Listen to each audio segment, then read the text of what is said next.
चलिए, small cap और mid cap पे लगातार बात हो रही है। सभी जगह आप पढ़ भी रहे होंगे कि कैसे रिकॉर्ड हाइस पे लगातार ये इंडेक्सेस पहुंच रहे हैं। और साथ ही अगर हम फंड के निवेश की बात करें तो एसआईपी इन्फ्लोज भी जो है रिकॉर्ड स्तर पर पहुंचते हुए दिखाई दे रहे हैं। लेकिन अब क्या वक्त आ गया है संभल जाने का। जो हम दबदबा देख रहे हैं, जो रैली देख रहे हैं, वो आगे अगर बढ़ेगी तो और कितनी बढ़ेगी और किस तरह से अपने पोर्टफोलियो को रीबैलेंस करने का समय आ गया है। तमाम मुद्दों पर हम बात करेंगे। हमारे साथ senior fund manager equity Baroda BNP Paribas fund जुड़ गए हैं, शिव चनानी, और साथ ही जुड़ गए हैं फिरोज अजीज, डिप्टी सीईओ आनंद राठी वेल्थ। आप दोनों का स्वागत है हमारी इस बेहद खास पेशकश में। और आज दोनों से ही हम यही कामना करते हैं, या मकसद आप दोनों का शो बुलाने का यही है कि दर्शकों को आप मार्गदर्शन दें कि मिड कैप स्मॉल कैप रणनीति को लेकर आपको कैसे आगे बढ़ना चाहिए। चलिए, बाजार में जिस तरह से, फिरोज आप ही के पास आऊंगी सबसे पहले, जो हम एक मोमेंटम बनता हुआ देख रहे हैं, 22,100 के बेहद करीब आज भी क्लोजिंग हुई है। 73,300 के ऊपर हमने देखा है सेंसेक्स पहुंचता हुआ दिखाई दे रहा है। बहुत बड़ा कंट्रीब्यूशन ब्रॉडर मार्केट से आता हुआ दिखाई दे रहा है। जो साल के शुरुआत में एक थीम बन रही थी कि लार्ज कैप में थोड़ा सा शिफ्ट हो जाइए, मिड कैप स्मॉल कैप बहुत चल चुके हैं, कहीं ना कहीं वो सोच में तब्दीली या बदलाव, वो सोच के साथ साल की शुरुआत नहीं हो रही, क्या ये हम कह सकते हैं फिरोज? कविता जी, नमस्कार। जैसे आपने कहा कि ये लोगों के जहन में बहुत है कि मिड कैप स्मॉल कैप बहुत तेजी से भाग गए, जो कि सही है। आपको याद भी होगा, साल भर पहले हमने स्मॉल कैप का एक्सपोजर 5% से सीधे 30% कर दिया था हमारे मॉडल पोर्टफोलियो में। तो काफी पैसे बने हैं। काफी स्मॉल कैप फंड्स ने 45, 50, 55% की भी return the last calendar year में ऑलमोस्ट। तो ये काफी रैली तो हो गई है, बट मेरे हिसाब से वो वक्त गया जो आप एक ही ब्रश से सबको पेंट कर सके। एनएससी 500 में 34-35 ऐसी कंपनियां हैं जिसकी पी 100 है, 100 से ज्यादा है। 160 कंपनियां ऐसी हैं जिसकी पी 50 से ज्यादा है। उसी इंडेक्स में ऐसी भी कंपनियां हैं जो small cap Nifty small cap 250 की जो 250 कंपनियां हैं उसमें 9 पी की भी एक कंपनी है। तो point I am making is that you can't make generic statements anymore. Point one. Point two, अगर आप एनएससी स्मॉल कैप 250 की बात करें, म्यूचुअल फंड निवेशक के लिए ये इंपॉर्टेंट बेंचमार्क है, क्योंकि ये टियर 1 बेंचमार्क है एनएससी स्मॉल कैप 250। इसकी अगर हम देखें, जो भी ये ओपिनियन देते हैं कि खरीदो या बेचो, इसकी अर्निंग कितनी उसका पता शायद काफी लोगों को होता नहीं है। तो इसकी अर्निंग जो है इस साल की, हमारी एक्सपेक्टेशन है 681 की। 681 की जो अगले साल की अर्निंग प्रोजेक्शंस है, उसके हिसाब से इसकी जो लेवल है, समझो 14,000 के करीबन है। तो इसकी पीज जो बैठ रही है, 20 की पी बैठ रही है at an index level weighted average. तो मेरा ये मानना है कि small cap mid cap quit करने से पहले ये तो देख लें कि आपने खरीदा क्या है, क्योंकि ये यूनिवर्स इतना बड़ा है। So that's the point I am making. Point two, एक चीज जरूर कहूंगा कि कॉशियस होने की जरूरत है। अगर आपके पास ऑलरेडी है तो उसको और 2-3 महीने होल्ड करना चाहिए मेरे हिसाब से, because the kind of FII participation जो हम देख रहे हैं स्मॉल कैप में, वो एस्ट्रोनॉमिकल है। काफी सारी छोटी छोटी कंपनियों में अगर आप खोल के देखते हैं बीएसई की वेबसाइट, तो पता लगता है कि इसमें 50 एफआईआई है, 70 एफआईआई छोटा छोटा अमाउंट डाल के बैठे हैं। क्योंकि इंडिया की स्टोरी एफआईआई स्मॉल कैप से भी अब खेल रहा है। 5 साल पहले सिर्फ टॉप 100 के माध्यम से ही इंडिया की स्टोरी खेलते थे, बट आई थिंक इंडिया की कन्विक्शन इतनी बढ़ गई है कि they trying to participate in India using even the smaller companies. Firoz, जितनी बातें आपने हाईलाइट की हैं, मेरे ख्याल से थोड़ा सा इसकी गहराई में जाना होगा। एक एक करके इन पहलुओं पर हम बात करेंगे। लेकिन शिव, आपके पास आऊंगी मैं, क्योंकि आप अपने ईएमसी का स्मॉल कैप फंड भी देखते हैं। अब मुझे बताइए कि एक फंड मैनेजर होने के नाते आपका जो काम है वो और कितना चैलेंजिंग हो गया है, पहले तो मुझे ये जानना है। क्योंकि अब एक रनअप जो हम देख चुके हैं ऑलरेडी, और निवेशकों का जो रुझान, दिलचस्पी बढ़ती हुई दिखाई दे रही है। मैं आपको बताऊं, मेरे शो पर जितने भी दर्शक सवाल पूछते हैं ना शिव, वो अधिकतर समय हम देख रहे हैं आजकल पोर्टफोलियो में केवल मिड कैप और स्मॉल कैप ही भरे हुए हैं। तो आपका काम कितना चैलेंजिंग हो गया है? आपने अपने फिल्टर्स कितने बढ़ा दिए हैं, कितने कम कर दिए हैं, मुझे ये बताइए। नमस्कार जी। देखिए, ऐसा है कि जब हम मिड कैप या स्मॉल कैप देखते हैं तो टिपिकली हमारे जो टाइम होराइजन होते हैं वो 3 से 5 साल के लगभग में होते हैं। जब भी हम किसी कंपनी को इवैल्यूएट करते हैं इन्वेस्टमेंट के लिए, वो करीबन एटलीस्ट 3 से 5 साल का एक व्यू लेकर के करते हैं कि ये कंपनी अगले 3 या 5 साल में क्या कर सकती है। अब फ्रॉम अ तो इसके 2 पहलू होते हैं। एक होता है अर्निंग्स का पहलू, दूसरा होता है प्राइस का पहलू। तो ऑफ कोर्स ये मार्केट है, मार्केट में साइकिल होती है। कभी-कभी कंपनियों के प्राइस पहले आ जाते हैं, अर्निंग्स बाद में आते हैं और कभी-कभी अर्निंग्स पहले आ जाते हैं, प्राइस बाद में आती है। तो ये एक साइकिल चलती रहती है। तो of course in this kind of a market अभी जो हम देख रहे हैं, उसमें हम लोग कंटीन्यूअस इवैल्यूएट करते रहते हैं कि भई आज हमने एक कंपनी जो खरीदी थी 3 या 5 साल के व्यू से, क्या आज के दिन में भी वो अ बेसिस कायम है या कंपनी के वैल्यूएशंस उससे बहुत ज़्यादा बढ़ गए हैं? या हो सकता है कि इवन जो हमने अपना थीसिस बनाया था, उस थीसिस को भी कई बार रिविज़िट करना पड़ता है कि नहीं भई चीज़ें बदल चुकी हैं, तो हमें अलग तरह से देखनी पड़ेगी। तो it's always a combination of कि आप अपनी थीसिस को रिविजिट करते हो, आप वैल्यूएशन को रिविजिट करते हो और आप अपनी अर्निंग्स ग्रोथ को रिविजिट करते हो। और उसके बाद आप ये डिसाइड करते हो कि हाँ भाई, इसमें हमें लगता है कि probably best of the things already price in हो चुके हैं, तो प्रोबेबली इसमें अब ज़्यादा नहीं बन सकते पैसे, या कई में ऐसा भी लगता है कि भई things can go up further, कि भई इसमें अर्निंग्स शायद उससे और ज़्यादा बढ़ जाए जितनी हमने सोची थी। So it's a continuous process and irrespective of the cycle we हम लोग उसको कंटीन्यूअसली डिप्लॉय करते रहते हैं, कंटीन्यूअसली इवैल्यूएट करते रहते हैं।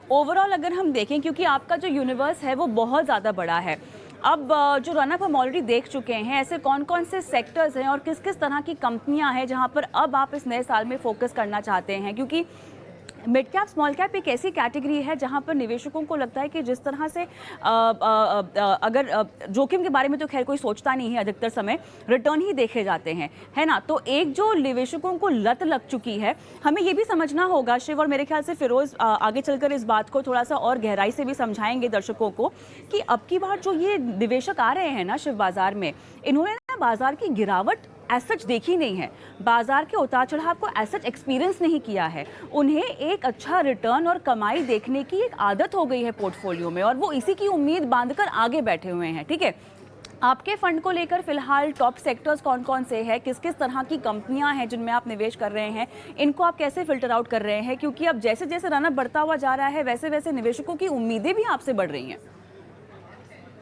देखिए, इसमें 2 चीज़ें हैं। एक ये कि हम जब कंपनी इवैल्यूएट करते हैं, पर्टिकुलरली मिड कैप और स्मॉल कैप में, तो उसमें सेक्टर जो है, सेक्टर व्यू एक ओवरले होता है। वो सेकंड लेवल पे आता है। फर्स्ट लेवल पे हम कंपनी को इवैल्यूएट करते हैं। क्योंकि आप मिड कैप और स्मॉल कैप में क्या देख रहे हो कि ये कंपनी आगे जाकर के 3, 5, 7 साल में, जो आज के दिन में एक स्मॉल कैप कंपनी है, क्या वो मिड कैप कंपनी बन सकती है, या मिड कैप कंपनी जो है वो लार्ज कैप कंपनी बन सकती है या नहीं? वो बेसिक अंडरलाइंग थीसिस है, राइट? तो उसको लेकर के हम इवैल्यूएट करते हैं। इसलिए जो सेक्टर ओवरले है, कि सेक्टर व्यू है, वो बाद में आता है कि हाँ, पहले अगर हमें कंपनी अच्छी लगती है, लगता है कि भई ये कंपनी बड़ी हो सकती है, तो उसके बाद हम सेक्टर का एक व्यू लेते हैं कि भई ठीक है, हो सकता है ये कंपनी अच्छी करेगी, लेकिन आज के दिन में हो सकता है सेक्टर में शायद कुछ प्रॉब्लम हो। या बहुत बार ऐसा भी होता है कि बहुत सारी कंपनियाँ इवन अगर सेक्टर खराब कर रहा है, फिर भी वो बहुत अच्छा करती है। क्योंकि उनमें स्पेसिफिकली कुछ हो रहा है। तो mid cap and small cap का जो अगर अपने सीक्रेट सॉस बोले, तो वो यही है कि आप जो कंपनी को है बॉटम अप अप्रोच में देखें, इंडिविजुअल बेसिस पे देखें, करेक्ट? एक तो ये चीज़ हो गई। दूसरी, आपने जो बहुत इम्पोर्टेंट महत्वपूर्ण बात बोली कि लोगों को उस तरह के रिटर्न की एक्सपेक्टेशन हो गई है। तो उस जो पर्सपेक्टिव है, उसमें हमारा जो बहुत इम्पोर्टेंट रोल आ जाता है, वो ये है कि हम वो रिस्क को कैसे मिनिमाइज़ करें। तो उस लेकर के हम वो देखते हैं कि भई हाँ, आज के दिन में जैसा मैंने पहले बताया कि कंपनियाँ जहाँ पे हमें लगता है कि वैल्यूएशंस बहुत ज़्यादा बढ़ गई हैं, जो फंडामेंटल है वो उस तरह से इम्प्रूव नहीं हुए जितनी तरह से वैल्यूएशंस बढ़ गई है, तो क्लियरली वहाँ पे रिस्क बढ़ जाती है। और उसके अपोज़िट में देखें तो बहुत सारी कंपनियाँ ऐसी होंगी जहाँ पे हमें लगता है कि शेयर के भाव 50% या 75% बढ़ गए हैं, लेकिन उनकी अर्निंग शायद 75% भी बढ़ गई हैं। तो उस हिसाब से उनमें वो री-रेटिंग नहीं हुई है। तो उस तरह से हम अपनी रिस्क को मिटिगेट करते हैं कि जहाँ पे हमें लगता है वैल्यूएशंस बहुत ज़्यादा है, वहाँ पे हम कट करते हैं। जहाँ पे हमें लगता है कि नहीं भई, आज के दिन में भी वैल्यूएशंस रीजनेबल है, अगर सस्ते नहीं भी है, कम से कम रीजनेबल है, कंपनी अच्छी है, अगले 3-5 साल में अभी भी कंपनी कंपाउंडिंग हो सकती है, तो उस तरह के हम डिसीजंस लेते हैं। चलिए, फिरोज, आपका क्या व्यू बैठता है अब जो मिड कैप स्मॉल कैप में हम लोग अगर स्मॉल कैप की बात करें, जो लास्ट एमफी के आंकड़े आते हुए हमने देखे हैं वो 4,000 करोड़ से ज़्यादा का इन्फ्लो है जिसकी हम बात कर रहे हैं एसआईपी के जरिए। अब यही वो निवेशक हैं जब गिरावट आ जाएगी तो सबसे पहले अपनी एसआईपी बंद करेंगे। फिरोज। कविता जी, जरूर ये भय रहता है। तो ये मुझे भी ये भय था, तो मैंने एक थोड़ा डेटा देखा। और आप देखें अक्टूबर 2021 से अक्टूबर 2023, 18,500 17 अक्टूबर 2021 में भी थी, और इस अक्टूबर के 26 जो लास्ट थर्सडे था, एक्सपायरी थी, तब 18,850। 2 साल मार्केट इर्द गिर्द घूम के ऊपर नीचे करके 15,000 15,200 दिखा के 3 बार 18,000 जाके वापस आई। बट एसआईपी के आंकड़े अक्टूबर 21 में 10,000 करीबन थे, और इस अक्टूबर में थे 16,000। तो आप ये देखें कि एसआईपी जो बंद होती हैं तो एक इंसान अपनी स्कीमें बदलता है। अगर मेरी एसआईपी की एक स्कीम नहीं चल रही तो मैं बदलूंगा, इस एसेट मैनेजमेंट कंपनी में एसआईपी कम स्टॉप करूंगा, दूसरी जगह स्टार्ट करूंगा। अब मेरी शादी हुई है एज एन इन्वेस्टर इक्विटी से, एक स्कीम से मेरा रिश्ता नाता इतना नहीं है कि 20-20 साल तक मैं होल्ड करूंगा ना, बिकॉज इक्विटी में मैं 20 साल इन्वेस्ट करूंगा, बट स्कीम की परफॉर्मेंस सिक्लिकल होती है। बड़े बड़े दिग्गज फंड मैनेजरों के भी 5-6 साल लल पीरियड्स रहे हैं, ये तो हकीकत है। सो पॉइंट मैं ये कह रहा हूं कि इस बार जो रिटेल इन्वेस्टर आया उसने देखे उतार चढ़ाव। आज आप अगर अक्टूबर से लेके अब तक की बात करें तो ऑफकोर्स 18,850 से सीधे आप आ गए 22,000 तक आज।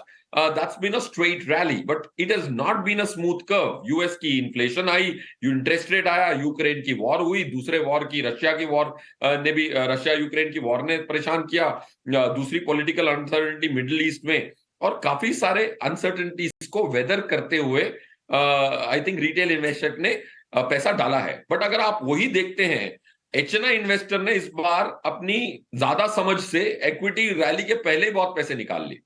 इस साल का मैं आपको आंकड़ा बताता हूं, 9 महीने का 1,40,000 करोड़ की एसआईपी का पैसा आया है, 1,41,000 करोड़, और नेट एडिशन हुई है सिर्फ 1,12,000 करोड़ की equity mutual fund active category में। मतलब अगर एसआईपी के पैसे ना आते तो 29,000 करोड़ नेगेटिव होता। तो क्या हुआ है कि I am trusting the retail guy to come with समझ। इस बार वो लालसा में नहीं आ रहा है। आई थिंक दैट्स व्हाट, ये मैथमेटिक्स देखने के बाद मेरे भी थोड़े नर्व्स काम हुए, और मुझे लगा कि रिटेल इन्वेस्टर इस बार एजुकेशन के आधार पे आ रहा है, ना कि लालच के। फिरोज, मेरे ख्याल से कहीं ना कहीं आपके डेटा में, और आपने भी मेरे ख्याल से हाईलाइट किया है कि अगर हम मिड कैप का कुछ डेटा कंपेयर करें तो 2023 में जो रिटर्न्स की बात हो रही है मिड कैप में, वो कुछ साल पहले की तुलना में कम है। क्या ऐसा कुछ हाईलाइटेड है आपके डेटा में, या आपने इसका जिक्र किया? अगर शायद मैंने कुछ गलत नहीं सुना हो तो। फिरोज। हाँ, यस कविता जी। कविता जी जी, स्मॉल जी कैप का मैं आंकड़ा आप मेरे जहन में है, इसलिए आपको मैं स्मॉल जी कैप जी बोलता हूं। जब जी हमने इस फाइनेंशियल ईयर के बिगिनिंग में देखा, या इस कैलेंडर ईयर के लास्ट ईयर के कैलेंडर ईयर के बिगिनिंग में देखा, तो हमने देखा कि स्मॉल कैप का जो एनएसई स्मॉल कैप 250 है, उसने 5 साल की अंडर परफॉर्मेंस की थी निफ्टी पे 4.87% पर एनम। 2018 में जब वो आईएलएफएस का क्राइसिस हुआ था, उसके बाद जो स्मॉल कैप मिड कैप में गिरावट देखने को मिली, 5 साल तक अंडर परफॉर्मेंस निफ्टी का स्मॉल कैप नहीं देता ज्यादातर। तो हिस्ट्री में ऐसा 20%, 25% बार ऐसा होता है कि 5 साल तक स्मॉल कैप अंडर परफॉर्म करे। तो मीन रिवर्जन का बहुत अच्छा केस बन रहा था। जो स्मॉल कैप की रैली इस 9 महीने में 10 महीनों में आई है, ऐसा नहीं है कि लास्ट 6 साल से रैली चल रही है, उसके पहले के 5 साल आप निकाल के देख लें, एनएसई स्मॉल कैप 250 की अंडर परफॉर्मेंस 4.87% कंपाउंडेड थी 1 अप्रैल तक। तो मैं ये कह रहा हूं कि ये मीन रिवर्जन थियरी थी। इसीलिए अगर आप निफ्टी की अर्निंग्स की बात करें तो अगले साल का हमारा प्रोजेक्शन है 1076, और उसके हिसाब से पीई फॉरवर्ड पीई बैठती है 21 पे, ऑलमोस्ट आज की करंट लेवल्स पे। आप स्मॉल कैप में देखें, उसकी भी पीई 21 है, एनएसई स्मॉल कैप 250। तो आई थिंक मेरे हिसाब से मीन रिवर्जन हुआ है, अगर आप लास्ट 9 महीने देखेंगे तो of course the rally is stupendous, but मैं ये नहीं कहता कि स्मॉल कैप में कॉशियस नहीं रहना है, क्योंकि अगर लिक्विडिटी ड्राई अप होती है, इसीलिए हमने एक टीम लगा रखी है जो रोज की स्मॉल कैप की कितनी इनफ्लो आई उसकी चर्चा करती है, रोज का पता करती है, और मंथ एंड तक वेट नहीं करती। तो अगर ये आंकड़ा -4,000 करोड़ आता है तो जाहिर सी बात है ये री रेटिंग डाउनवर्ड्स भी हो सकती है स्मॉल कैप में। इसीलिए मैं कह रहा हूँ 2-3 महीने में आपको इसको बहुत कॉशियसली ट्रेड करना चाहिए। I am very happy that you're taking up this show at this moment. नहीं फिरोज़, यही मकसद है और हमेशा से हम और आप मिलकर तमाम तरह के प्लेटफॉर्म के ज़रिए दर्शकों को सही राह और उनकी हैंड होल्डिंग करने की कोशिश करते आए हैं। और अब जो ट्रेंड मैं शो पर भी देख रही हूँ फिरोज़, दरअसल वो यही है कि लोगों के पोर्टफोलियो में केवल और केवल मिड कैप और स्मॉल कैप भर भर के हैं, और इसीलिए कहीं ना कहीं ये एक चिंता का भी विषय बन जाता है कि निवेशक जो है केवल रिटर्न को देखकर ही इस तरह के फंड्स अपने पोर्टफोलियो में डाल रहा है, वो अपना जोखिम नहीं देख रहा है, वो अपनी फाइनेंशियल प्लानिंग नहीं देख रहा है। शिव, आपके पास आऊँगी क्योंकि तमाम तरह के स्मॉल कैप फंड्स हैं जो उम्दा रिटर्न्स दे रहे हैं। अब ऐसे में 2-3 महीना आपको कॉशियस होकर चलना है। फिरोज़ ने अपनी एनालिसिस दे दी है, लेकिन आप क्या कहते हैं, इस रनअप को आप और कितना बढ़ता हुआ देख रहे हैं, या आपको लगता है कि अब ऐसा नहीं है कि तेज़ी ख़त्म हो जाएगी, तेज़ी रहेगी मिड कैप में और स्मॉल कैप में, लेकिन चुनिंदा जगहों पर रहेगी? क्या आपका एनालिसिस विश्लेषण कहता है? ये बात बिल्कुल सही है कि आज से 9 महीने पहले या 12 महीने पहले जो वैल्यूएशंस थी या जो अपॉर्चुनिटी थी, आज वैल्यूएशंस वहाँ से कुछ ज़्यादा है। लेकिन जैसा फिरोज़ ने भी पहले बताया कि small cap, mid cap particularly ऐसे स्पेस है जहाँ पे आप you can not paint the entire space with the same brush. यहाँ पे जो बेसिक चीज़ होती है वो ये है कि वो कौन से 30, 40, 50 शेयर हम अपने पोर्टफोलियो में रखते हैं। और जो एक बेसिक जो थीसिस होती है मिड कैप या स्मॉल कैप की, वापस वही है कि आप 3 या 5 साल में वो स्मॉल से मिड और मिड से लार्ज बनते हैं या नहीं। तो आप उसी प्रिंसिपल पे काम करते हैं। इस लेकर के आप ऑफ कोर्स ये देखेंगे कि हाँ भाई, कहाँ पे वैल्यूएशंस बहुत ज़्यादा बढ़ गए हैं। तो ऑफ कोर्स वहाँ पे आप चाहेंगे कि भई थोड़ा ट्रिम कर लूँ, लेकिन अगर वहाँ पर भी आपको लगता है कि नहीं भई, ये कंपनी अगले 3-5 साल में अभी भी अच्छा करेगी, ये कंपनी में वो प्रॉमिस है, जो आगे जाकर के बड़ी बन सकती है, तो आप वहाँ पे देखेंगे कि हाँ, रिस्क थोड़ी कम है। Whereas there will be a lot of companies, काफ़ी ऐसी कंपनी होंगी जो आज के दिन में शायद सिर्फ़ एक नैरेटिव पे चल रही है, एक होप वैल्यू पे चल रही है। वहाँ पे आपको ज़्यादा कॉशियस होना पड़ेगा एंड वहाँ पे आपको बोलना पड़ेगा कि नहीं भई ठीक है, हो सकता है कि इसमें और भी ज़्यादा अपसाइड हो जाए, लेकिन वैल्यूएशंस आज के दिन में फंडामेंटल जस्टिफाई नहीं कर रहे हैं। तो वहाँ पे आपको कट करना पड़ेगा। तो I think that's the basic crux in terms of how one is approaching the investment part at this point of time. हुँ। तो फिरोज़, अब इस समय बहुत ज़रूरी हो गया है पोर्टफोलियो लेवल पर थोड़ा-सा रीबैलेंस कर लेना अपने आप को। मैं जानती हूँ भले ही तमाम निवेशकों के पास small cap, mid cap portfolio में हो, लेकिन इन्हीं फंड्स में अगर मैं कहना चाहूँ किसी को एग्ज़िट रणनीति अपनानी हो या अगर थोड़ा हल्का हो जाना हो, क्योंकि एक तो रनअप देखकर बहुत सारे निवेशक डर भी रहे हैं इस तेज़ी को देखकर, है ना? तो अब इस तेज़ी को देखकर डरने की ज़रूरत नहीं है, इस तेज़ी को देखकर समझने की ज़रूरत है कि पोर्टफोलियो लेवल पर इसको आप कैसे रीबैलेंस करें। क्या, जो हमेशा से मैं आपको पूछती आई हूँ फिरोज़, इस तरह के बाज़ार में कि लार्ज कैप में फिक्स हो जाए विद इन इक्विटी, अपने पोर्टफोलियो को डाइवर्सिफाई जब कर रहे हैं, रणनीति बना रहे हैं, तो उसको रीबैलेंसिंग की ओर ले जाए, क्या ये कर लेना चाहिए फिरोज़? बिल्कुल कविता जी, करना जरूर चाहिए, बट देखिए जैसे हर स्टॉक अलग है, वैसे ही शिव जी जैसे कह रहे थे कि हर बिजनेस अलग है, वैसे हर इंसान का करंट पोर्टफोलियो अलग है और लाखों करोड़ों पोर्टफोलियोज अलग अलग होंगे।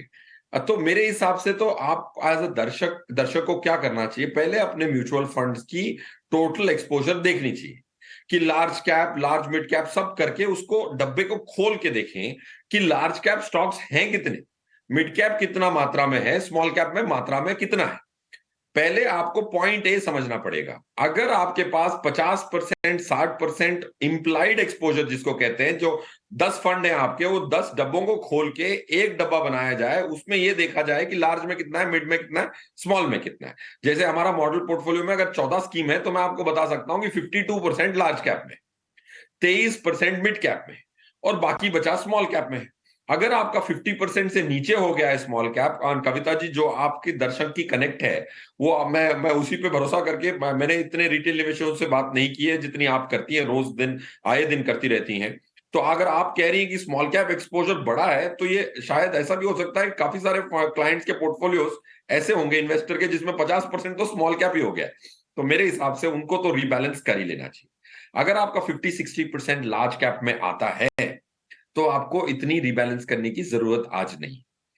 अगर आपका स्मॉल कैप 25% है, जैसे हमारे मॉडल पोर्टफोलियो में इंप्लाइड एक्सपोजर 25% है, तो हम भी कंसिडर कर रहे हैं कि एक स्कीम स्मॉल कैप की बेच दी जाए out of the 3। So rebalancing definitely important. वो करने से पहले आपको अपनी पॉइंट ए समझनी जरूरी है।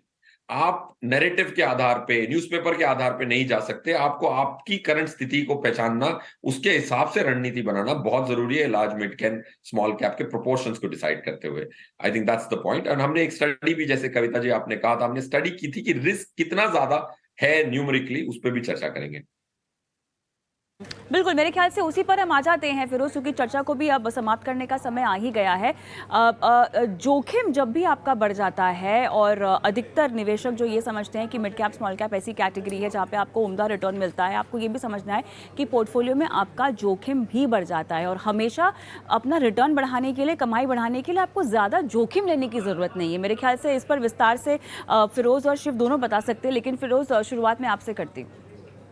यस कविता जी, जो जो रिस्क होता है ना, रिस्क का आंकड़ा वेल्थ मैनेजमेंट में या इन्वेस्टिंग वर्ल्ड में अंग्रेजी में बोला जाता है हाई, मीडियम, लो। मेरे हिसाब से अगर हम कभी कोई ट्रेजरी संभालते हैं, जो मैंने संभाली हुई है, उसको रिस्क का आंकड़ा नंबर में आता है। तो हमने एक स्टडी की कि अगर, जैसे शिव जी ने कहा कि आपको 3 साल का निवेश लेके चलना है, तो अगर 3 साल की इन्वेस्टिंग करते, निफ्टी में करते, और 3 साल की एक स्मॉल कैप निफ्टी 250 में करते, तो रिस्क का डिफरेंस कितना है। आप इसमें सरप्राइज हो जाएंगी कि if you look at beta of 3 year returns of Nifty and Nifty small cap 250, Nifty small cap 250 कम रिस्क थ्रो अप करता है, 0.8 का बीटा आता है, क्योंकि उनकी जो ग्रोथ होती है, अर्निंग्स की ग्रोथ होती है, काफी ज्यादा होती है लॉन्ग टर्म में। तो उनका risk over a longer period कम भी होता है। 3 year की रिटर्न्स जो निफ्टी और निफ्टी स्मॉल कैप 250, ये नंबर देख के मेरे भी माइंड बॉगल हो गया कि small cap 3 year holding period में कम रिस्क थ्रो अप करता है। 0.8 की बीटा आती है निफ्टी के मुकाबले एनएससी स्मॉल कैप 250 की। ये इतनी बुरी खबर नहीं है, एज लॉन्ग एज आप शिव जी की सुन के 3 साल के लिए होल्ड कर सकते हैं, 3 से 5 साल। स्मॉल कैप इतना स्केरी नहीं है, बट मात्रा 50% नहीं हो सकती, 20, 25, 30% ज्यादा नहीं होनी चाहिए। यहाँ पर थोड़ा सा आपको जो है कितना एक्सपोजर है उसका एक रेशियो फाइंड आउट करना होगा। शिव, आपके लास्ट कमेंट्स जोखिम को लेकर। देखिए, ऐसा है कि जो जोखिम या रिस्क है, वो एक्चुअली उतना मिड कैप, स्मॉल कैप या लार्ज कैप में नहीं देख कर के निवेशक को अपना रिस्क एपेटाइट देखना चाहिए, और अपना जो एक इन्वेस्टमेंट ऑब्जेक्टिव है, वो देखना चाहिए। देखिए, होता क्या है कि मोस्ट ऑफ द टाइम लोग पीछे का रिटर्न देखते हैं, फिर उसको बोलते हैं कि हाँ, ऐसा रिटर्न आया तो ऐसा आगे भी ऐसा ही आता रहेगा। वो हमें पता है हमेशा नहीं होता है, कभी पीछे कम रिटर्न आते हैं, आगे ज़्यादा आते हैं, और कभी पीछे ज़्यादा आते हैं और आगे कम आते हैं। But on a overall basis अगर आप देखें, for the next let's say 5, 7 या 10 साल की अगर अपने बात करें, तो अगर इंडियन इकोनॉमी अच्छा करेगी, तो नेचुरली है कि markets should also do well, और मार्केट अगर अच्छा करेंगे तो इट्स नेचुरल कि मिड एंड स्मॉल कैप में आपको लार्ज कैप से थोड़े ज़्यादा रिटर्न मिलेंगे, विच जो हमने हिस्टोरिकली भी देखे हैं। तो देयर इज़ नो रीज़न कि जो हिस्टोरिकली लास्ट 10, 15, 20 साल में हुआ है, वो आगे 5, 7 या 10 साल में ना हो। लेकिन इसके लिए ज़रूरी क्या है कि अब जो निवेशक है वो अपना एक जो इन्वेस्टमेंट होराइज़न है वो देखे। देखिए, क्या होता है कि आज इन्वेस्टर की खुद की ज़रूरतें होती हैं, जो फाइनेंशियल गोल्स होते हैं। कुछ फाइनेंशियल गोल शायद 3 साल के होंगे, कुछ फाइनेंशियल गोल 5 साल के होंगे, कुछ फाइनेंशियल गोल शायद 10 साल के होंगे। तो आज एक जो पोर्टफोलियो एलोकेशन करना है उन्हें large, mid and small cap में, वो उस हिसाब से होना चाहिए कि भई अगर मेरा आज के दिन में फाइनेंशियल गोल 5, 7 या 10 साल का है, तो नेचुरली वहाँ पे आपका थोड़ा रिस्क एपेटाइट बढ़ जाता है, इसलिए वहाँ पे स्मॉल कैप में शायद आप ज़्यादा एलोकेट कर पाते हैं। अगर शायद 1, 2 या 3 साल का है तो शायद आप वहाँ पे स्मॉल कैप में कम एलोकेट करेंगे। तो हमारे हिसाब से रिस्क जो है कैप कर्व में ना देख करके निवेशक को अपनी रिस्क एपेटाइट में थोड़ा ज़्यादा ध्यान देना चाहिए। चलिए, और यही मेरे ख्याल से बुनियादी बातें हैं जो फाइनेंशियल प्लानिंग को लेकर हमेशा हम आपको समझाते रहते हैं कि रिटर्न्स के चक्कर में आप इतना ना भागें कि आपको अपने जोखिम का अंदाज़ा ना हो और जो कमाई आप कमा रहे हो वो पूरी तरह से आपके पोर्टफोलियो में से साफ हो जाए। तो बहरहाल जहाँ तक मिड कैप स्मॉल कैप की बात है, दोनों ही दिग्गज हमारे एक्सपर्ट्स ने आपको समझाया कि अपने पोर्टफोलियो में आपको देख लेना चाहिए कि आपका एक्सपोजर ज़्यादा तो नहीं है, ज़्यादा है तो वक्त आ गया है कि थोड़ा सा इसको बैलेंस आउट कर लिया जाए। इसी के साथ फिरोज़ आपका बहुत बहुत धन्यवाद, समय निकाला और मिड कैप स्मॉल कैप पर आज हमारे दर्शकों को सलाह दी, उनका मार्गदर्शन किया।